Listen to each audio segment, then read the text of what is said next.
कारण कि उनका समाज खातिर काम करे के बाद, राज्य खातिर काम करे के बाद, देश खातिर काम करे के बाद, तो जहाँ से वो शुरुआत करी हैं, जौना लोग के बीच से उठी हैं, उत्तरदायित्व भी वही लोग के दिया।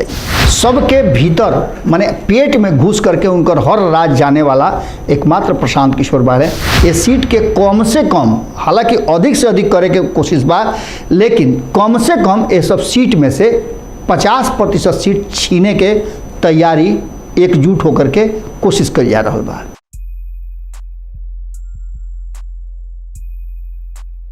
अब की फरे वाला बिया बोआई, अब की फरे वाला बिया बोआई, अब की के फसल जबरन कटाई, अब की के फसल जबरन कटाई। दिया जरा अनहरिया के सलाम करी, दिया जरा अनहरिया के सलाम करी। अंजुरिया साँचो होके, अंजुरिया साँचो होके ऐसन काम करी। गोड़ लागत नहीं, हेरा से अभिनंदन बा, खूंटा ठोक हो। आज हम एक अलग विषय लेके आयल बनी। रुआ लगातार ये देखत हो कब कि कैसे बिहार में राजनीति चल रहा बड़ुए, और यह राजनीति में आपन आपन दावा दावेदारी बा। केहू कहता कि बिहार के 40 गो सीट हम अपना भिरी ले आकर के नरेंद्र मोदी के रोक देव, तो उन्हें से हो रहा बा कि 35 सीट के हुए बाव ना जाई, 35 सीट पर हमार जीत पक्का बा। समीकरण अलग अलग गढ़ा रहा बा, अपना अपना हिसाब से अपना जीत के दावा और अपना के खुश करे के तैयारी शुरू बा। ए बीच में महागठबंधन जब नीतीश कुमार अलग भइले तब से तनी मजबूत नजर आवता, लेकिन रुआ खाना कतनो सुंदर बना दी, कतनो बढ़िया बनाई, लेकिन उनमें नीमक ना रही तो खाना बेस्वाद हो जाला। स्वाद नीमके से आवेला। ऐसे ही आवे वाला 2024 के चुनाव के पहले जौन तैयारी चल रहा बा, जौना तरीका के चर्चा चल रहा बा, ओकरा में बहुत सारा चर्चा रुआ लोग बतौनी। रुआ लोग के इहो बतौनी कि कैसे नीतीश कुमार जी सबसे पहले अंगुरी रखले बाड़े सबसे बड़ राज्य उत्तर प्रदेश पर। बिहार उनका भी बा, बिहार में उनका सरकार भी बा, और वहीं उनका लगे 17 गो सीट बा। भारतीय जनता पार्टी के लगे भी 17 गो सीट बा। हालांकि अगर एलजेपी के मिला दी तो 23 गो सीट बा। लेकिन नीतीश कुमार और अगर भारतीय जनता पार्टी की बात करी तो उनका लगे 16 और 17 सीट बढ़ुए। एक सीट कांग्रेस वाला नीतीश कुमार के खेमा में चल गई बा, जब से कांग्रेस ये बात स्वीकार कर ले बा कि हमनी के अगुआ नीतीश कुमार हवे। अब एक साथ साथ पश्चिम बंगाल में जे कुछ भी चल रहा बा, ओकरा के देख के भी रुआ लागत हुई। कुल 162 सीट के रुआ लोग के पूरा हम बताइनी कि कैसे एकरा में नीतीश कुमार कोशिश करता रहे, कितना सीट उनका लगे बा। एम से 97 गो सीट इहो रुआ लोग बतौनी कि भारतीय जनता पार्टी के लगे बा, और यही 97 सीट पर सारा खेल खेले के बा। ये सीट के कम से कम, हालांकि अधिक से अधिक करे के कोशिश बा, लेकिन कम से कम ये सब सीट में से 50% सीट छीने के तैयारी एकजुट होकर के कोशिश करी जा रहा बा। कारण कि बिखरल विपक्ष हमेशा भारतीय जनता पार्टी खातिर काम कैले बा। अब एकरा आगे नीतीश कुमार और भाजपा दोनों के दाव हम फेल होके के बाद काहे कहतनी। तो एक तरफ जहाँ दोनों आपन आपन तैयारी करता रहे, ओइजे जौन बात दब के बा, जौन बात पर्दा के पीछे बा, ओकरा पर ध्यान नहीं खे जात। बिहार में प्रशांत किशोर लगातार अपन प्रयास बढ़ा रहा बा, और वो प्रयास के नतीजा भी आ गई कि पहला हाली वो चुनाव लड़ले, और चुनाव लड़ला के बाद उनका समर्थन से जौन सीट कई वर्ष से जौन कभी केहू के खाता में रहल हा, खास करके ओकरा में राष्ट्रीय जनता दल और वाम दल के हमेशा नीतीश कुमार के बीच में वो घूमत रहल, तौना पर निर्दलीय उम्मीदवार के जिता करके और यह बात के साबित कर दिले कि कहीं ना कहीं प्रशांत किशोर जो कहत रहे वो बात से पीछे हटे वाला बात नहीं खे। और जौना तरीका से अफाक अहमद काल जब शपथ ग्रहण करत रहन, तो उनका इर्द गिर्द खड़ा लोग के देख करके ये बात समझ में आवत रहे कि परिवर्तन के शुरुआत हो गई बा। ये परिवर्तन के लेकर के बार बार प्रशांत किशोर जब जाता रहन तो का कहता रहन, इस सब रुआ लोग सुनते नहीं। उनका प्रचार हर चैनल पर, हर मीडिया पर, हर जगह उनका प्रचार नजर आ रहा बुढ़े, और वो एक बात कह रहा बा कि हमरा खातिर ना, ओकरा खातिर ना, जात खातिर ना, गोतिया खातिर ना, पट्टेदार खातिर ना, अपना खातिर सोच। ये खाली अपना खातिर सोच लेब तो निश्चित रूप से तू तो बदलबे करब, संगे संगे बिहार भी बदली। बिहार के 243 गो सीट पर उनकर निगाह बा, और ओकरे हिसाब से आगे बिहार के विकास के खाका खींचले बड़ा। रुआ लोग के याद हो कि प्रशांत किशोर 10 साल के समय मांगले रहन कि हमरा 10 साल चाहिए। जब से यात्रा वो शुरू कैले चंपारण से, तब से लगातार वो पैदल यात्रा कर रहा बड़न और रात में जहाँ उनका रात हो जाला ओजे ठहर जाले। ये बीच में उनका सहयोगी, उनका से बहुत करीबी सच्चिदानंद राय, जो उनके लगातार उनका कैंपेन के से लेकर के अन्य जो उनकर मंत्रणा बा उस सब के हिस्सा और भागीदारी दे रहा बड़ा। उनका से जब बातचीत भई तो बात देखले होकर भारत लाइव पर एक खबर चल रहा जो में सच्चिदानंद राय पूरी तरह से अपना के कैलकुलेटेड हिसाब से और बहुत सारा दावा कैले। दावा में उनका दम ऐसे बुझात रहे कि पहला हाल आफाक अहमद के जीतना वो लोग के हौसला बढ़ावता। ये सब के साथ नया फार्मूला गढ़ा गई बा और ये फार्मूला के रुआ लोग के सामने रखब तो रुआ लोग भी आश्चर्यचकित होखब। प्रशांत किशोर के भाषण रुआ सुन ले होखब, चाहे 20 गो आदमी होके, चाहे 2000 आदमी होके, चाहे 20,000 आदमी होके। प्रशांत किशोर के शैली और उनकर बात करे के तरीका एकदम रुआ भाषा में बा। भोजपुरिया भाषा भाषी क्षेत्र से शुरू के बाड़े और उनका टारगेट सबसे पहले भोजपुरिया भाषा भाषी क्षेत्र बा। कारण कि भोजपुरिया समाज से आवेलन, भोजपुरी उनकर मातृभाषा हो और ओकरा के लेकर के वो बहुत ज़्यादा कामयाब और धीरे धीरे लोग के करीब पहुँचल रहा। भोजपुरी भाषा सबसे मीठ भाषा हो और एकरा के लेकर के प्रशांत किशोर एकरा के अपन अस्त्र शस्त्र बना ले बाड़े और ई असर भी देखावे लागल बा।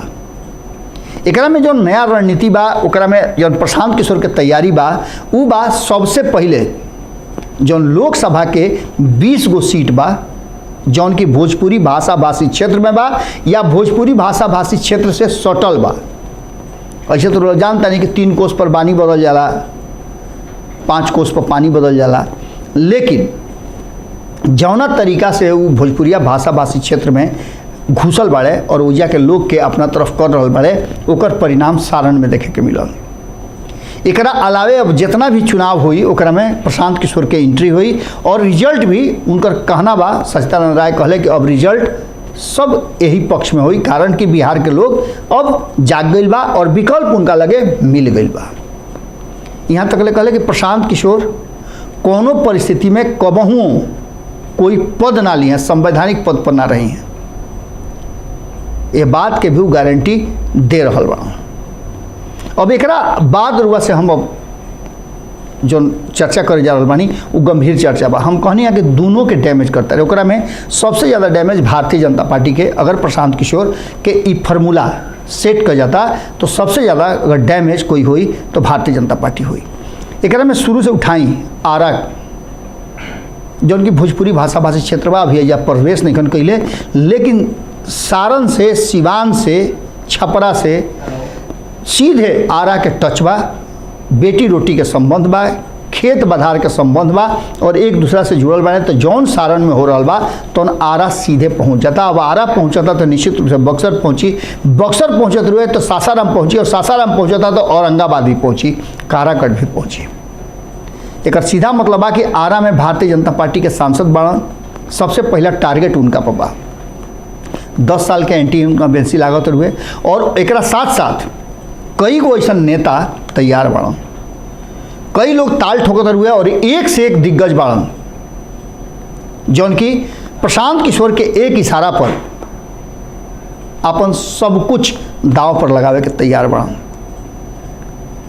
कई गो लोग के रुआ तैयारी भी देखे के मिल हुई। श्री भगवान कुशवाहा देख लो कब कि पूरा एकदम कुशवाहा समाज के एकजुट करे में लागल बाड़न। तो इन्हें डॉक्टर कन्हैया सिंह आरा में ज़बरदस्त मेहनत करता और ओइजा क्षेत्र खातिर जौन काम कैले बाड़न, जौन सामाजिक सेवा कैले बाड़न, उस सेवा उनकर लगातार निरंतर जारी बा। आवे वाला समय आरा से शुरुआत हुई और आरा में भारतीय जनता पार्टी के मात देवे से पहला शुरुआत करे के बाद एक बाद औरंगाबाद में भारतीय जनता पार्टी बा, यानी 2 गो लोकसभा क्षेत्र हो गई। बक्सर के बात करी तो बक्सर में भी जहाँ के रहे वाला खुद प्रशांत किशोर हवन, ओया भी उनका दावा कोई ऐसा सक्षम कैंडिडेट देवे के बाद जौन की अश्विनी चौबे के साथ साथ बाकी के जो गठबंधन वाले वो गठबंधन पर भारी पड़े। एक अलावे काराकट में भी जदयू के सीट बा, लेकिन एहिजा भी प्रशांत किशोर के नज़र बा और एहिजा भी सक्षम कैंडिडेट तलाश हो रहा बा। सबसे बड़ बात बा कि उ जौन कमिटी बनावल जाता रहे हर जगह, उ कमिटी फैसला करी कोई व्यक्ति या कोनो तरह के ऊपर इन्फ्लुएंस ना हुई, लोग चुन के जौन बताई वो क्षेत्र के कि फलना आदमी सबसे सक्षम बारे, उनका के हमनी के सपोर्ट करब जा, वही आदमी को जा उम्मीदवारी मिली, चाहे उम्मीदवार कहीं से होकस, कैसनो होकस, जौना तरीका के होकस। कारण कि उनका समाज खातिर काम करे के बाद, राज्य खातिर काम करे के बाद, देश खातिर काम करे के बाद, तो जहाँ से वो शुरुआत करी हैं, जौना लोग के बीच से उठी हैं, उत्तरदायित्व भी वही लोग के दिया। एक अलावे पश्चिम चंपारण में भी संजय जायसवाल बाड़न और भारतीय जनता पार्टी के तरफ से बाड़न और इनका पर भी पैनी निगाह बा। एजा भी सक्षम कैंडिडेट के तलाश जारी बा। लगभग 90% तक काम हो चुकल बा। जहाँ जहाँ से वो यात्रा करके निकल जाता रहा ओजा उनकर काम शुरू हो गई बा।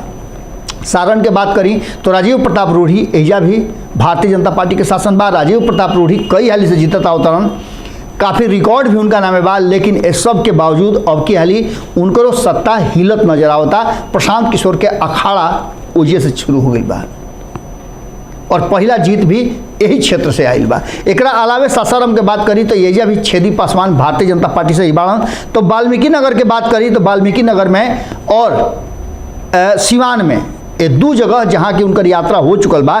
एजा जनता दल यूनाइटेड के दोनों जगह कैंडिडेट बाड़ा, कविता सिंह सिवान में बाड़ी और वाल्मीकि नगर में सुनील कुमार बाड़ा। इनका पर भी पैनी निगाह बा और एजा भी सक्षम कैंडिडेट खोजा गई बा।